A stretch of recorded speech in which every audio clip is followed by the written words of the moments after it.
So Bartlett has a background in the exciting area of electronic warfare, computer science, and device physics. Bob's been involved in all aspects of AT and SLT testing of semiconductor, millimeter wave, high-speed I/O, NPUs, CPUs, complex SoCs. He has also worked in engineering and application roles at various AT companies, and is currently a principal engineer at Advantest Corporation, focusing on the next generation test platform development for high power, high speed HPC AI devices. So please welcome Bob. The floor is yours. Thanks, Abram. Thanks, everyone. And good morning. Thanks for coming and spending time with us. Yeah, I wanted to kind of cover some, just talk about the changing nature of protocol-based testing. And here we go. Here we go. All right. And so we'll just do talk a little bit about, I want to kind of just bring up the data volume that we're having to deal with these days. And this is even before the heterogeneous types of devices, just large HPC and, large area silicon devices. The test data volume is pretty amazing and the growth in that. So I just want to, just a kind of a little food for thought. We'll talk about some protocols that we've been using in semiconductor tests for a long time. And then specifically get into JTAG, which has kind of been the core methodology that we use for a lot of these devices for many decades. And then we'll talk about some multi-chip integration technology and kind of the evolution of that's been going on for 30 plus years. A little bit about heterogeneous integration and the paradigm shifts that we've seen in ATE over the various decades, and then talk about some new methodologies and a little bit about post-silicon validation and some of the AI uses in there. So this is from Dan Hutchinson, and it just gives you an idea of the volume of silicon that's being built out in the world. This is a 2015, basically 250 times 10 to the 18th transistors were fabricated in 2018. A few years later, now we're up to 10 to the 21st. But the thing that I found the most interesting is the amount of data now that these transistors generate. So his assumption is if every transistor just generated 1 bit and we only did 80% of those, in a year's time with all the silicon that's built, that's 40 terabyte a second of data that's being generated of all kinds of different bins and parametrics and things like that. So I just want to, here's one of the largest GPUs out there, over 50 billion transistors. Just imagine the data from this one device. And then here is a Cerebrus, basically an entire wafer with over, 2.5 trillion transistors. So, there's probably terabits of data that are being generated, with the test process of this. I know with 80,000 compute elements, all the interconnects, there's a large amount of redundancy and things like that it's generated during test and SLT and things like that. So the test data volume is just astronomical, and it's going to continue because of the the needs we have for the HIR and some of that. So anyway, just some food for thought there on this enormous volume of data, and then what are we going to do about it?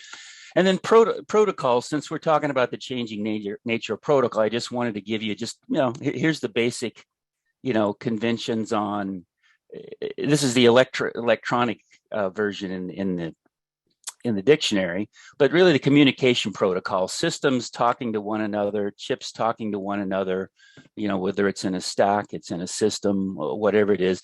And then specifically JTAG, the widely used communication protocol and state machine that we've been using for the last 30 plus years for board tests, system tests, and so on. So just the kind of some of the hierarchy of protocols there. All right, so probably most of you have used or are familiar with most of these various protocols going back to the UART. I know devices today that they're very sophisticated system and package types of things. And when they're all done with all their insertions, they basically, for security, shut off all these other PHYs, but they still leave a little UART in there, kind of like a back door. So they're still around, they're still being used. We've got SPI, I2C. These were microcontroller things they're in use.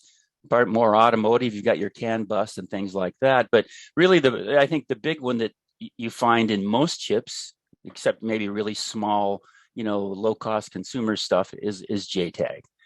MDIO is more of a register base for PHYs and things like that, and then kind of the next, basically ARM's version of JTAG, a 2-wire SWD interface, but it runs also in JTAG and the tap controller. And then I put these two at the bottom because we, at Advantest, we've been seeing now for a number of years, customers are starting to use high-speed IO types of PHYs and the protocols to move data on and off the devices a lot faster. So, that's part of the changing nature. We'll talk about that at the end, how that's starting to progress in the industry. So, 1149, I think, it started back in 1985. There was a group, and it was really for board test connectivity. How do they get access to all the nodes and things like that for the different devices on a PCB board at test. So it kind of evolved in that. 1990, I think, was the official release of that. You can see our little core controller with could be 5 pins, could be 4, depending on your implementation.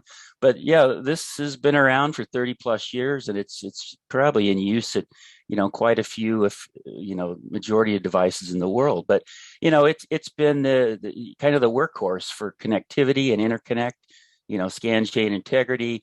Really, probably the primary is all the functional modes that you set up and you run, whether it's trim, functional test, scan test, whatever kinds of workloads that you're gonna execute in the actual execution. But in the last years, we've seen a lot more trims and calibrations, a lot of flashing and things like that, where they're changing the firmware at test insertions, dependent on the device revs and the firmware revs and things like that. So a lot more data flows over these, over the JTAG and some of its follow-ons. And then, looking at kind of the progression of JTAG over time, we've had various extensions and things like that. There's the mixed signal, .4 version a few years later. The boundary scan, reduced pin count was a big topic a few years ago. I think there was a lot of papers at ITC and places like that talking about, being able to test the device with using less tester channels and things like that. And then, we get out to basically the 1687, which enables a lot of this high-speed PHYs being able to be used on the chip, or IJTAG, it's also known as, but that's kind of the official. And then, we have streaming scan networks and 1149.10 for really high-speed stuff. So there's other variants of JTAG even beyond this now that, in the last couple of years that now are starting to become in common use. So just to give you, here's a nice little timeline. We've been testing a lot of these products over the years. Most of these were JTAG or some of those other kinds of protocols, as we went from, thick film to thin films and all these, then the 2.5D era, in the last 10 years or so. And now we're basically to the point where we have this disaggregated SoCs, including photonics in some cases, and all the various interfaces and test ports and things like that. But the key is we still have to get a large amount of test content, on this device, and also a lot of parametrics and various, cals and redundancies and things like that. We have to get those off chip as part of our extended binning and things like that. So, what are some of the challenges that this is bringing up? I mean, with the two, there's various ways to look at this, right? There's larger SoCs. We looked at the full wafer version in the beginning, with 2 trillion transistors, and it certainly gives you a great improvement in power and signal improvement, but the cost is you don't get as much of a cost. It's an expensive solution. And it does come, longer, more size reduction, lowers the cost of the dies and things like that. But it's still probably the design cycles are longer and things like that. And then the 2.5D has been around for some time, but really the 3D stack, I think, is probably the goal. And with these HIR types of devices, more high performance, all the various micro regulators and things like that. It's becoming a full system on a chip, but in a stacked format. And this just kind of shows you some of the things versus package on package versus the TSVs. Package size goes down, power consumption goes down, bandwidth goes up, quite a bit. So how do you get all that data on and off? I mean, we just heard about the probes, and maybe we can get 3.2 gig and things like that. So there's more content going earlier in the test flow. So how do we handle that? All right. Well, some of obviously the implications for us, we only have so many access ports into the tester or into the device, through these JTAG ports and maybe some other, proprietary or other protocols that we've discussed previously. And these various pieces or sub pieces in the stack, they have their own insertion points in the manufacturing flow. So basically multiple flows until you integrate everything, and then you have, let's call it a super flow, where we try to test, all the target stuff, target mode, boot mode, things like that. So, it's a challenge because of the defects per million that we're trying to meet, and obviously the product or the package yield is the product of all the individual yields. So it can quickly limit the end-to-end yield, which is really what we're after. What's the endpoint yield that we can tolerate or that we need for, a viable product? Just a quick reminder to the audience to put your questions down at the Q&A button at the bottom of the window. Thank you. So test implications, we see it right now. We're seeing this drive for the 3D integration and the chiplets is, there's die matching depending on the die type, whether they're PHYs or whether there's some kind of an analog or mixed signal part RF. There's the own individual flow. And, this kind of goes back to the known good die. We have to push as much content earlier in the test flow and multiple sort insertions, multiple final test insertions and things like that. As we get these die, we log all the data. We've got a lot of data logging and analysis stuff we have to do to figure out, which of these die are going to be used in the actual target package based on all the performance parameters we're looking at. And, is there enough, is it going to, break our power budget in the final target application? So, if we're power limited, then we're going to have to, look at the power of all the individual die and things like that. So there's a lot of considerations. There's yield, there's parametrics, there's power budget. So the more complex, the more devices you have, obviously the harder this problem is going to become. So, we already see this is driving our test and some of those aspects. So I like this just because it kind of shows you over the last, few decades, the various shifts in the ATE side. Obviously, rack and stack was kind of the beginning of the whole thing. And then functional test. Then you've got your, structural became a thing at some point where, we were doing a lot of stuck at fault scan models and then AC scan and things like that. And that really improved the product quality and the coverage quite a bit. And, it was all about vector memory back then. Lots of vectors, lots of ones and zeros and things like that.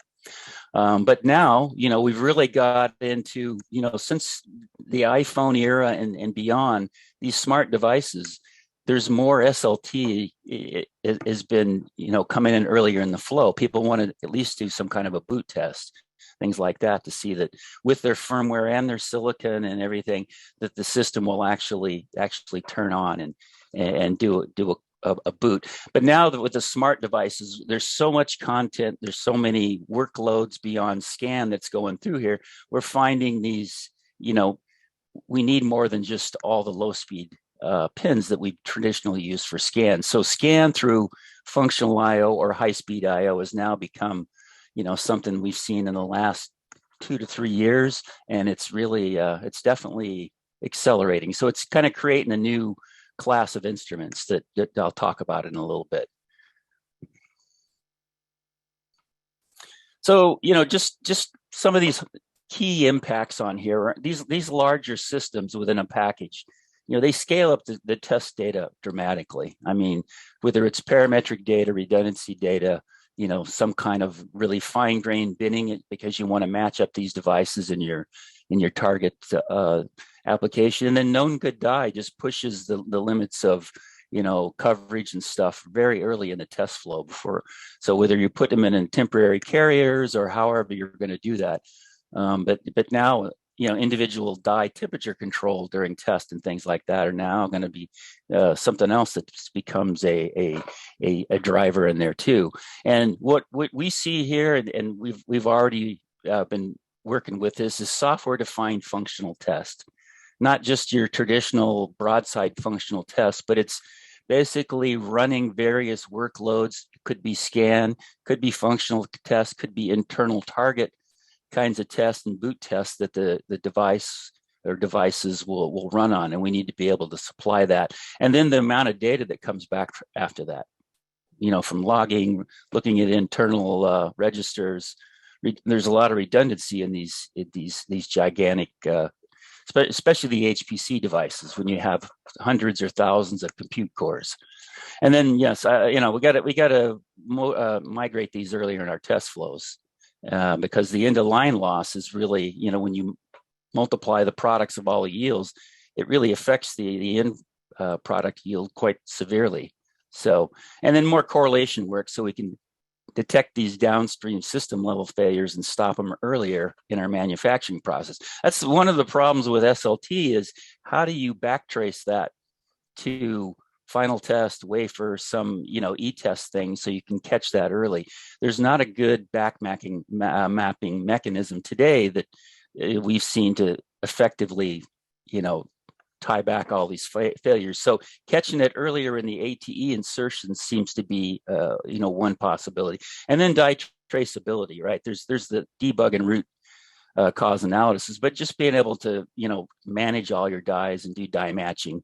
And then the very low, defect per million just requires a lot of management and tracking basically of the origin of each chiplet from inception until it's, in its target product. So talking about these, new test requirements and driving new methodologies. So, here's your typical, could be an SoC, could be, some kind of HIR device with multiple memories and, logic, many CPU cores, high-speed IOs, could be USB, Gen 4, some of the PCI Express.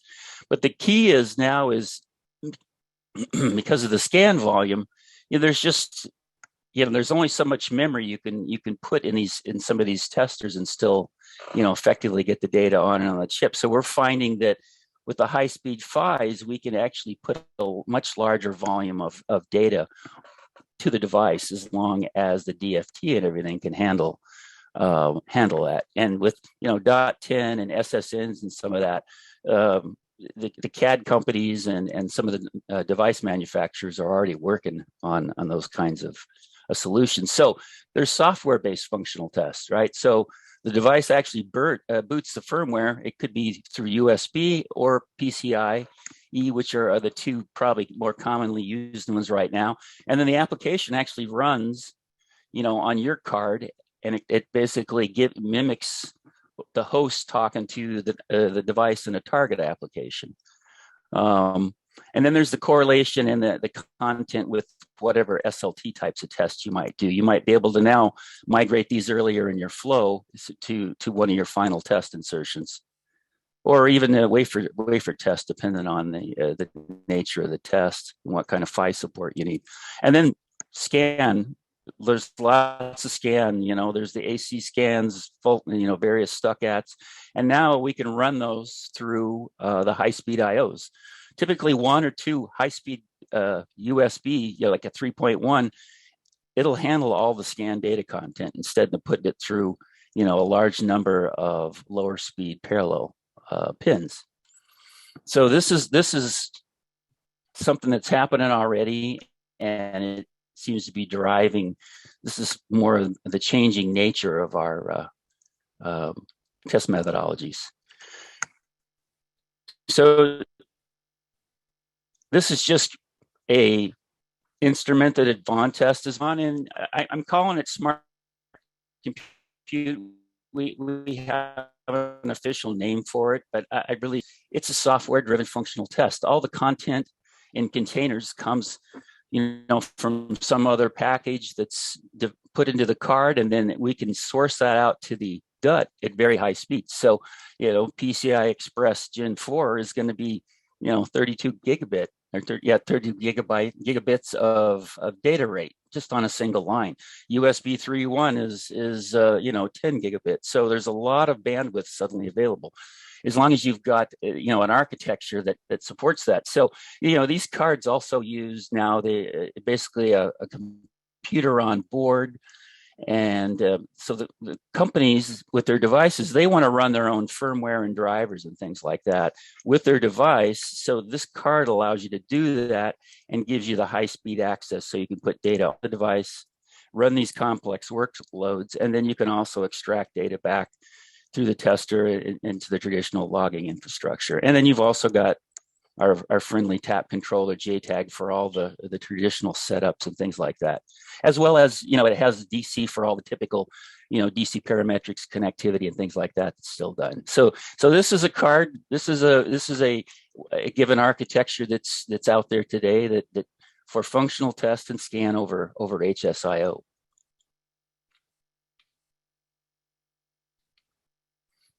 All right, so I just wanted to take a look at the chiplets. Basically, the defects per million is really what's driving a lot of this. And when you look in a package, basically the individual defect densities or defects rates are going to really determine what's the end defects that you potentially could have. So how do you tighten up your testing earlier in the test flow? So that's why we see this trend to drive more of the later insertion test content, at least some of the more complex stuff, whether it's parametrics or whatever, or complex workloads on the device, earlier into the test flow, wafer sort and final tests, or known good die and final tests. So, this is a trend that we're seeing, and as part of that, it's just we can use these smart compute instruments at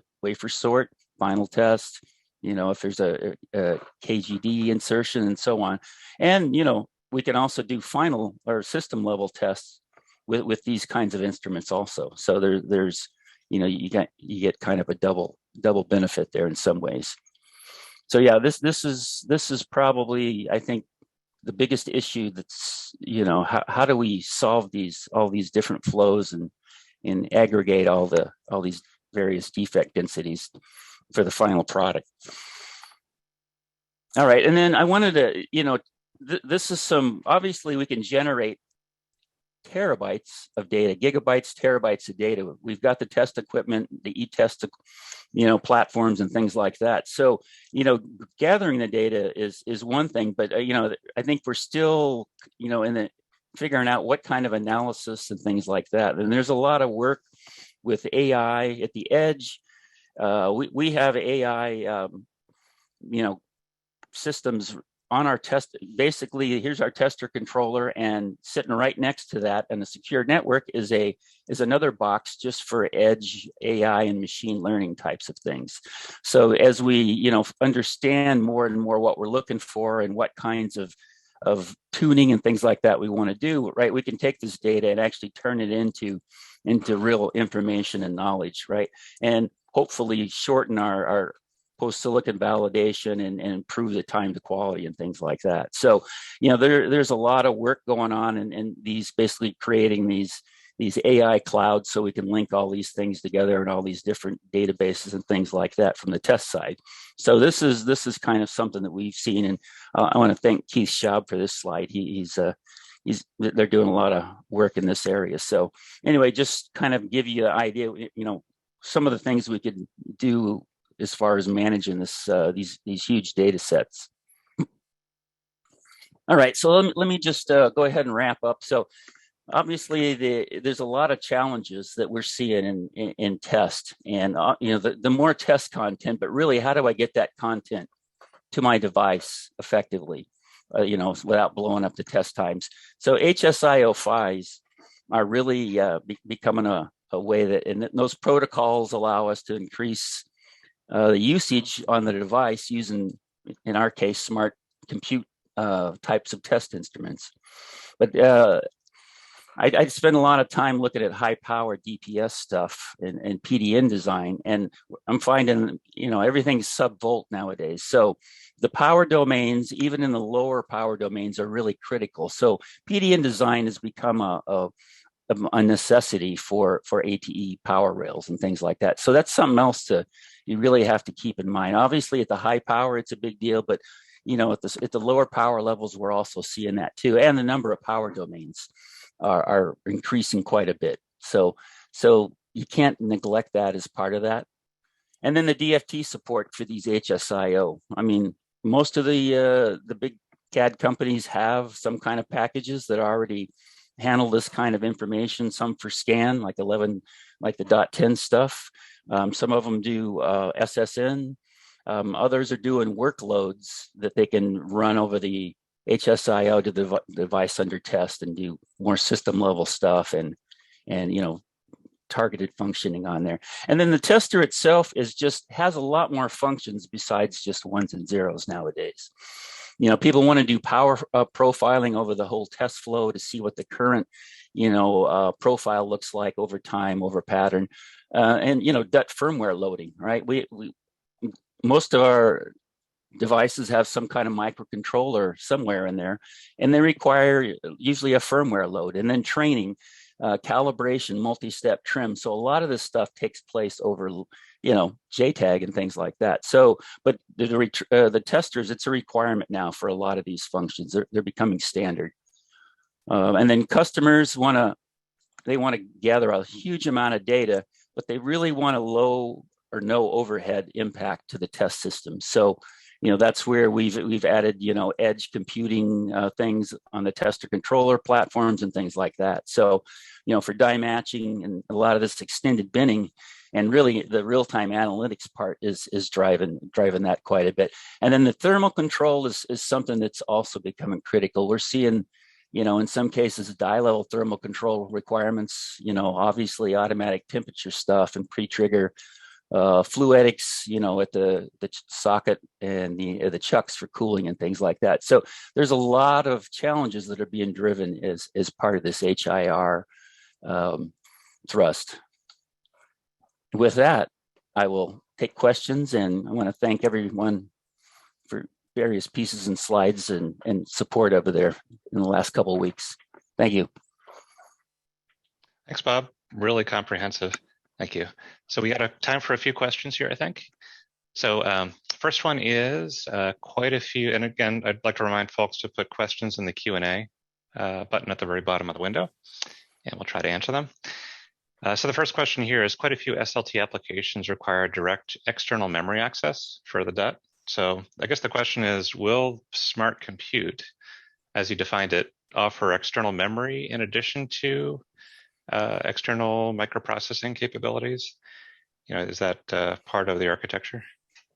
I don't think it is currently. We've had memory emulation cards before, and there was never not a big enough demand. There was a few applications, but it just didn't, and the speed didn't scale as fast as the device technology was. So this, I don't know. I mean, right now it's really more about, there's a large amount of, we put, there's like terabyte solid state drives and stuff in there. So there's a lot of memory content and things like that on there already. So, but yeah, I don't know how to address I can help out here, maybe. Thanks, Dave. Sure, jump in. Yeah, it certainly is not going to replace the DDR interface. But if you do have memory mapping through your PCIe Express interface, for instance, you can certainly do that through this PCI Express interface into the COM processor as well. So there is one customer doing that today. Okay. Thanks, Dave. I guess along similar lines for the, I think it's back on slide 14 for software-defined functional testing. So I guess the question is, can this also be done at sort? Are there any speed restrictions? Are there any companion die or capability restrictions that the product architecture needs to have to kind of pull off something at sort? I mean, you're really going to be limited by your minimum PHY speed that you can run, and the interface that you're using onto the die. So, no, I don't. It can be done, but I'm not sure if we're that far yet. I think a lot of these have been packaged and SLT related right now, but it's certainly feasible. The instrument will do it. It's just, do you have enough bandwidth to your PHY or to your device? Right. Okay. Can this approach, maybe related to that, also address emerging system issues like we're seeing, like some of the documented things through Facebook and Google for silent data errors and things like that? Is that effectively addressed with your architecture here? Well, I think the architecture would support that. You really need the CAD, piece of that, because you're trying to set up some kind of a complex workload, right? Then you have to packetize that. You've got to stream it onto the device, and then you have to run the device and then send back whatever status results and things like that. So I think the architecture would support that. It's just, does the CAE software do that? I mean, you just need to define, and these are all done in like a container, like a doc type containers, or what a PSS, I think. So yeah, these containers can be, scan data. They could be, test cases that the manufacturers are developing. But as long as the software can encapsulate that, packetize it, send it over, and then send it back and back map it, then yeah, I think there's a lot of possibility there. All right, excellent. And maybe one other question. With pitch scaling going towards hybrid bonding, HBI, any challenges you see in test? Maybe it's somewhat adjacent to some of the topics that you're talking about here, but any thoughts there? Well, I mean, it's like going back to what Will was saying, right? Having, different probes, different pieces of the package, or different die that, that are part of that, being able to do sub die probing and things like that. It seems more like a handling issue and things like that, and temperature management. This is where, things like die level handling and die level temperature control, I think, are one of those things that, and we did that for many years, but I think it's becoming it's going to be a necessity at some point in there. So, does that tie into that? Probably. Yeah. All right, great. Thanks, Bob. This is Thank awesome. you. And lastly, I want to thank our sponsors again. Our diamond sponsor, Omcor, with differentiators in technology, quality, and service. And Advantest as our emerald sponsor, receiving the highest ratings in the annual VLSI research customer satisfaction. And lastly, I would like to thank all the presenters, the panelists, and most importantly, everybody who attended that made this a great event. And I look forward to seeing you at a future event, either here online or in person. And I will wish everybody a good rest of their day. Thank you.